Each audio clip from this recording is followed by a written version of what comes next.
the exhaust is too loud. So this is the CBR Fireblade, and it's my Fireblade.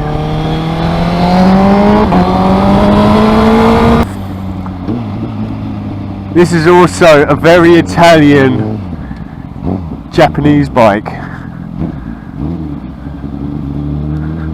So it is, I think, incredibly sexy.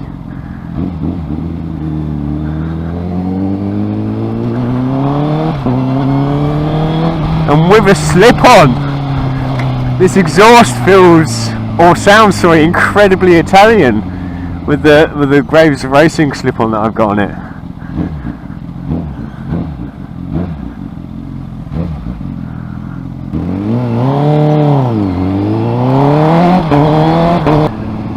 Some people might be very quick to say, hey, is that the bike that killed Guy Martin and John McGuinness in the Isle of Man TT? I guess it's the same model, but it's not the same bike. It doesn't have a box full of neutrals, actually. I'm still yet to get my first neutral. I've bunged it into neutral a couple of times because of the lazy foot syndrome. And I've pretty much done that on every single bike I've owned. You know where you bung it into neutral because you just kind of get lazy, I guess. But if you fucking kick the gear lever with some meaning and some intent, you don't get those false neutrals. Lighter than the Panigale, and it's got 2 more cylinders than the Panigale. How about that? That's a really special effort by Honda. That being said, that's what makes this bike. The weight and the power.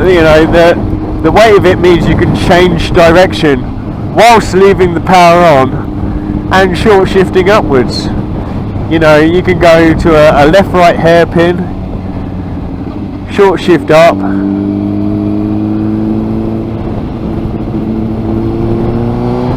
and keep the power on, and it's not just doing it, it's comfortable doing it. So you're not even fighting the bike to get all those jobs done in a manner, and you're not even concentrating on doing all those things either. It's just going left, right, power on. It's so comfortable, it's so sublime, it's so stable, it's so natural.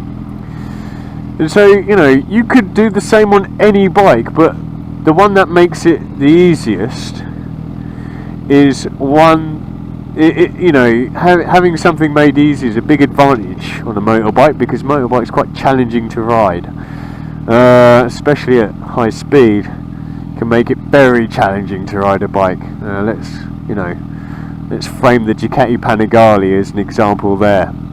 It's so nuts crazy that you're more concerned about the safety of your well-being than you are about getting another 10th out of a lap, because it's a major task to ride in that way. So this Honda makes everything so easy.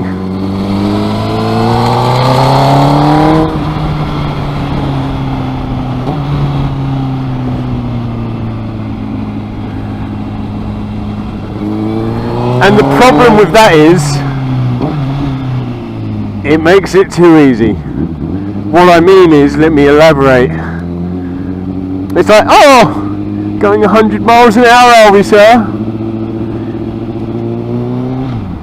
Okay, 4th gear is it, sir? Not bad. Would sir like to try 5th and 6th gear next? Just push that throttle a little bit harder, sir, and I'll show you 5th and 6th. It's just kind of like, there's a corner there, sir. Just lean in, brakes aren't necessary. It's just so well mannered, and you just end up breaking all the speed limits, quite frankly. Like, it makes it too easy to lose your license. It's too well mannered. Like, it's so well mannered, you don't think you're breaking the law. It's like, what do you mean, officer? I was only doing 200 miles an hour. It's not even, you know, it's still stable at 200 miles an hour. Why are you pulling me over? It's not even crazy time yet, you know. Well, not 200 miles an hour, but you know what I'm saying. To get into the craziness of this bike,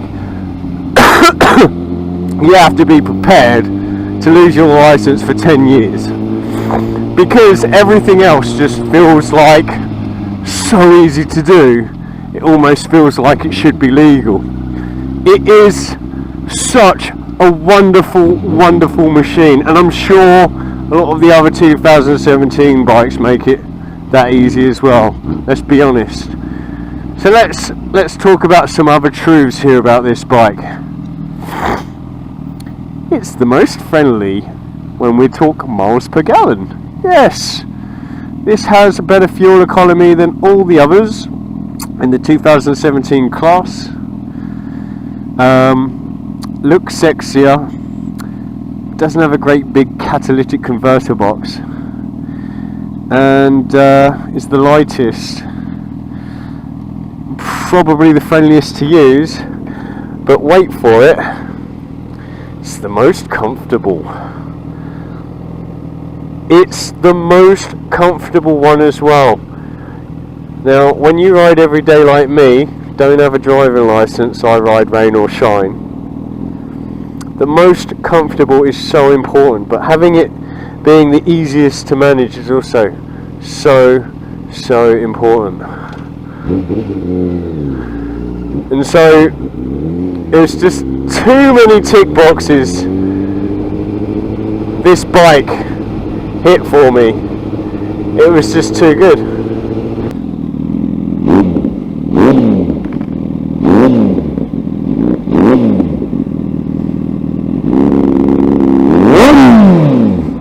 Right, better fuck off now. It's the most Italian sounding 4-cylinder with this exhaust pipe I've ever listened to. It's a Graves Racing slip-on exhaust. It's not a full system. Why get a full system when the headers are titanium?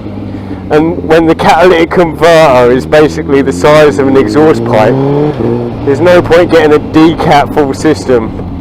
Yes, alright, I could get it tuned, get some more power, but I've already just told you that to get this thing near the red line, I have to be willing to lose my license.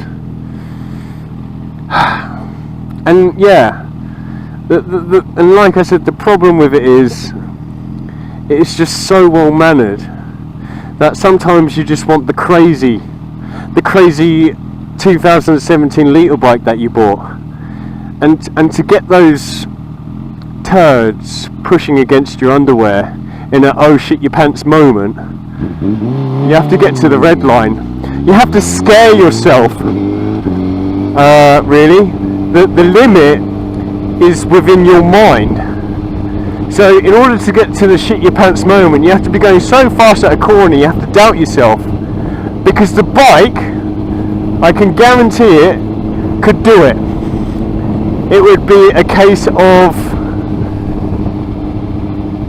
doubting myself and having that exciting moment.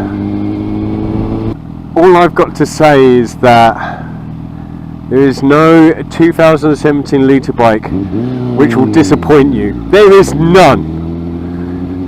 That's why that if you like the look of one, just make sure it's comfortable and buy it, because you will not find anything else bad about it being a mere mortal.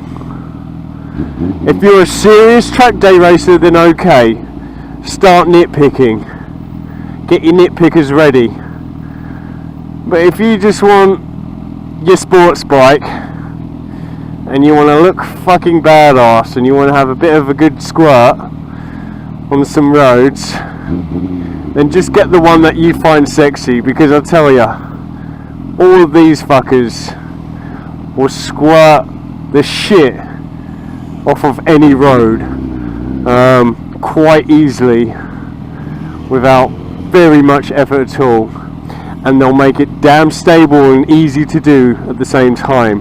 They are all tools for slaying tarmac, quite simply. Some of my favourite things about this bike is the catalytic converter. It made it the most sexy bike for me. That there, where is it? There, that's it. That's the catalytic converter. Look, can't see it. All these other bikes have this, you know, great big thing there. And so what makes this bike really special for me is for 2017 it has a complete bottom fairing. It's very, you know, all the lines are kept intact. The other thing for me is, you know, the lights, the symmetrical lights. I keep banging on about it, about all my videos, but it is the most sexiest Italian looking bike in the Japanese market. Here you go.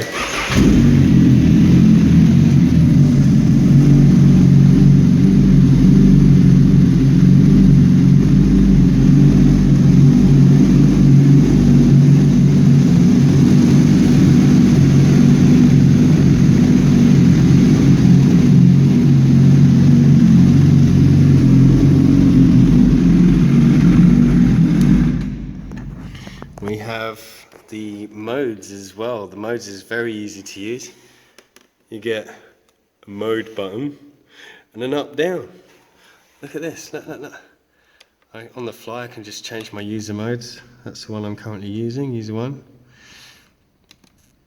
That's my trip A. Done 34 kilometers on trip A. Trip A consumption is 2.3 litres of petrol, so that is your petrol gauge. Use trip A, so you fill up your tank, 16 litres, 16 litre tank, fill it up, you reset trip A, so I know that out of 16 litres I've only used 2.3. So yeah, you kind of have to calculate your stupid petrol. It's not an easy gauge to read, but you know, I can calculate it like this, and so I always know where my petrol's at. We've obviously got the gear indicator. It says neutral, and I've got this carbon fibre display going on. If I hold down the mode and the down arrow, I can go into the function. I can turn my quick shifter up, turn that on. For some reason you can turn it off. So I can also do the same for down. So I can have it on going up, off going down, up level. So I can say, hey, quick shifter going up, I want it to be really easy on the foot. Or I can say, hey, make it really hard on my foot. I like to kick it into gear. I don't like this soft-footed pussy business. I've got soft going up, same going down, soft going down. And as you can see, the menu's really easy. You can tell the hiss indicator what to do. This is for if you've got the SP version, I think, because I can't do a damn thing with my suspension because it's a conventional model. It's not the SP version, don't have O-lins. So there's some other cool things in here. Look, sports kit, which I don't have on. That's the race ECU service. So this is for the guys who service the bike. General date time, units, kilometers an hour, miles per hour, you know, if you're changing countries. Display mode, so I can say, okay, display mode, street, you know, circuit gives you like, you know, a kind of lap timer thing. I'm going to leave it on street. You can play with this yourselves if you ever get one. Shift indicator, so I said at 6,000 revs per minute, you know, indicate the shift indicator, which is these lights that run along here.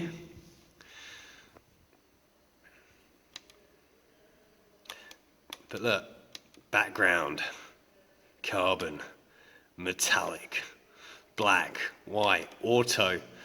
So auto kind of, I'll put that on now. And I'll show you what that does.